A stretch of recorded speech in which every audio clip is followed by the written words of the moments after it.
നമസ്കാരം, news prime മലയാളത്തിലേക്ക് സ്വാഗതം. ഇന്ത്യ രാജ്യത്തെ 140 കോടിയിലേറെ ജനങ്ങളെ പമ്പര വിഡ്ഢികളാക്കാൻ ഏത് രീതിയിലുള്ള ഗിമിക്സും നരേന്ദ്രമോദി സർക്കാരിന് കളിക്കാൻ അറിയാം എന്ന് വ്യക്തമാക്കുന്ന സാഹചര്യമാണ് 2026 ഒക്ടോബറിൽ തുടങ്ങാൻ പോകുന്ന സെൻസസുമായി ബന്ധപ്പെട്ട കാര്യം. ഇതിനകത്ത് ഡീലിമിറ്റേഷൻ ഉൾപ്പെടെയുള്ള കാര്യങ്ങൾ വരുമ്പോൾ, മണ്ഡല പുനഃക്രമീകരണം വരുമ്പോൾ ദക്ഷിണേന്ത്യൻ സംസ്ഥാനങ്ങളുടെ പ്രാതിനിധ്യം കുറയുകയോ അപ്രസക്തമാവുകയോ ചെയ്യുന്ന സാഹചര്യമാണ്. എന്ന് പറഞ്ഞാൽ ഒന്നോ രണ്ടോ ഉത്തരേന്ത്യൻ സംസ്ഥാനങ്ങളായിരിക്കും ഇന്ത്യയുടെ ഭരണം തന്നെ നിശ്ചയിക്കുക. ഉത്തർപ്രദേശ്, ബീഹാർ, മഹാരാഷ്ട്ര എന്നീ സംസ്ഥാനങ്ങളാകും ഭാവി ഇന്ത്യയുടെ രാഷ്ട്രീയ മാനങ്ങൾ നിശ്ചയിക്കുക. ഈ 3 സംസ്ഥാനങ്ങളിൽ BJPയോ അല്ലെങ്കിൽ അത്തരത്തിൽ NDAയോ അവിടെ മാത്രം ശ്രദ്ധ കേന്ദ്രീകരിച്ചാൽ മതി. മറ്റുള്ള സംസ്ഥാനങ്ങളിൽ സീറ്റുകളൊന്നും തന്നെ കാര്യമായി തടഞ്ഞില്ലെങ്കിലും BJPക്ക് കാലാകാലത്തോളം ഭരിക്കാം. ഇതിനു വേണ്ടിയുള്ള രാഷ്ട്രീയ നീക്കമാണ്. ഒന്ന് ആലോചിക്കുക, കോവിഡ് മഹാമാരി പടർന്നു പന്തലിച്ചപ്പോൾ ഈ ലോകരാജ്യങ്ങളിൽ പലയിടത്തും സെൻസസ് എടുപ്പ് മുടങ്ങിയതാണ്. ഇന്ത്യയിൽ 1881 സെൻസസ് ആരംഭിച്ചപ്പോൾ അന്ന് ബ്രിട്ടീഷുകാരാണ് സെൻസസ് പദ്ധതി ആരംഭിച്ചത്. 1931 ജാതി സെൻസസ് ആണ് ഏറ്റവും ഒടുവിൽ പ്രഖ്യാപിച്ച ജാതി സെൻസസ്. അതിനുശേഷം ജാതി സെൻസസ് ഇന്ത്യയിൽ നടപ്പിലാക്കിയിട്ടില്ല.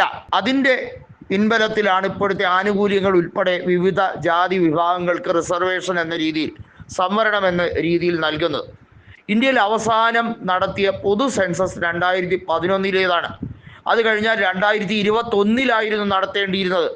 അതാണ് 6 കൊല്ലം തള്ളി നീക്കി 2026 നടക്കുന്നത്. നമുക്കറിയാം, ജമ്മു കാശ്മീർ, ലഡാക്ക്, അതുപോലെ തന്നെ ഉത്തരാഖണ്ഡ്, ജാർഖണ്ഡ് തുടങ്ങിയ സംസ്ഥാനങ്ങളിൽ അതിശൈത്യമായിരിക്കും.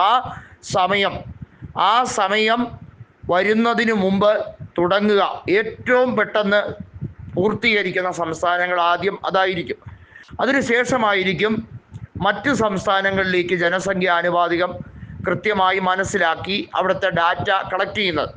ഈ ഡാറ്റയുടെ അടിസ്ഥാനത്തിലായിരിക്കും 2029 പാർലമെൻറ്റിൽ എത്ര സീറ്റ് വേണം എന്നുള്ളത് ഡീലിമിറ്റേഷൻ കമ്മീഷൻ നടപടിയെടുക്കുന്നത്.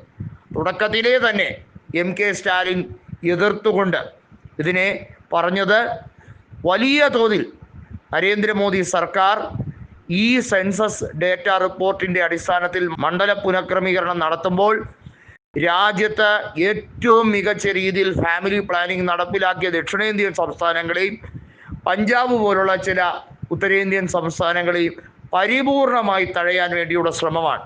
എന്ന് പറഞ്ഞാൽ അവരുടെ ജനപ്രതിനിധികൾക്ക് യാതൊരു വിലയും പാർലമെൻറ്റിൽ 2029 ശേഷം കാണുകയില്ല എന്ന് ഉറപ്പുവരുത്താൻ വേണ്ടിയുള്ള നീക്കം കൂടിയാണ്. ഒന്ന് ആലോചിക്കണം, എന്ത് ബുദ്ധിപരമായുള്ള നീക്കമാണ്.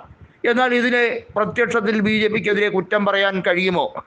ഭരണഘടനാപരമായിട്ടുള്ള നിലപാടല്ലേ 2026 വരെ സെൻസസുമായി ബന്ധപ്പെട്ട കാര്യത്തിൽ ലോക്സഭാ മണ്ഡല പുനഃക്രമീകരണം നടത്തുന്നത് 2026 ശേഷമേ ആകാവൂ എന്നുള്ളത്. അപ്പോൾ സ്വാഭാവികമായും ഇതിൽ ആരെയും കുറ്റം പറയാനോ പഴിചാരാനോ കഴിയില്ലല്ലോ. ഇത് ഒളിച്ചടുക്കിയാണ് സ്റ്റാലിൻ മുന്നോട്ട് നീങ്ങുന്നത്. ഡീലിമിറ്റേഷൻ എല്ലാ രീതിയിലും BJPക്ക് ആധിപത്യം ഉറപ്പിക്കാൻ വേണ്ടിയുള്ള ഗിമിക്സാണ്. ജനങ്ങൾ മനസ്സിലാക്കാൻ വേണ്ടിയുള്ള സ്റ്റാലിൻ്റെ ശ്രമമാണ് ഇപ്പോൾ നടന്നുകൊണ്ടിരിക്കുന്നത്.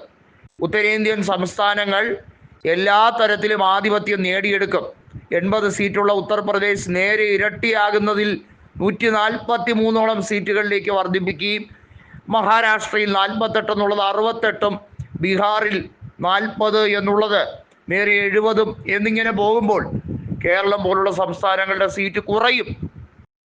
ഇതാണോ GDPയുമായി ബന്ധപ്പെട്ട് ഏറ്റവും കൂടുതൽ രാജ്യത്തിന് സംഭാവന ചെയ്യുന്ന ദക്ഷിണേന്ത്യൻ സംസ്ഥാനങ്ങളെ തഴയുകയും എന്നാൽ കാര്യമായി GDPയിൽ വളർച്ചയ്ക്ക് പകരം തളർച്ച മാത്രം നേരിടുന്ന ബീഹാർ പോലുള്ള സംസ്ഥാനങ്ങൾക്ക് വലിയ പ്രസക്തി കൊടുക്കുകയും ചെയ്യുന്നത്?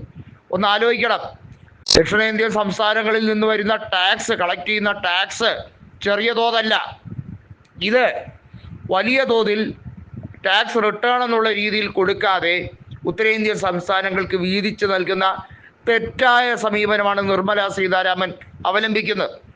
ഇന്ത്യ കണ്ടിട്ടുള്ളതിൽ ഏറ്റവും മോശമായ ധനകാര്യമന്ത്രിയാണ് നിർമ്മല സീതാരാമൻ എന്ന് സ്വന്തം മന്ത്രിസഭയിലെ അംഗങ്ങൾ വരെ കൃത്യമായി തെളിവ് സഹിതം പറയുമ്പോഴും നരേന്ദ്രമോദിക്ക് ഒരു മിണ്ടാട്ടവുമില്ല. സെൻസസിൽ ജാതി സെൻസസ് നടപ്പിലാക്കുന്നത് പോലും ആ വിവരം പുറത്തു വരാതിരിക്കാൻ, അത് നടത്തണം എന്ന ആവശ്യം ഉന്നയിച്ചിട്ടുണ്ടെങ്കിലും അതിൻ്റെ ഡാറ്റ ആദ്യം പുറത്തുവിടില്ല. അത് BJPയുടെ ഒരു അജണ്ടയാണ്. പുറത്തുവിടാതെ അതൊരു ഡാറ്റാബേസായി കളക്ട് ചെയ്ത് പ്രത്യേകമായി അവരുടെ ഏജൻസികൾക്ക് നൽകാനുള്ള ഗൂഢശ്രമമാണ്. അതുവഴി മണ്ഡല പുനർനിർണയം ഉൾപ്പെടെയുള്ള കാര്യങ്ങളിൽ വലിയ തോതിലുള്ള അഡ്ജസ്റ്റ്മെന്റ് നടത്താനുള്ള ശ്രമമാണ്.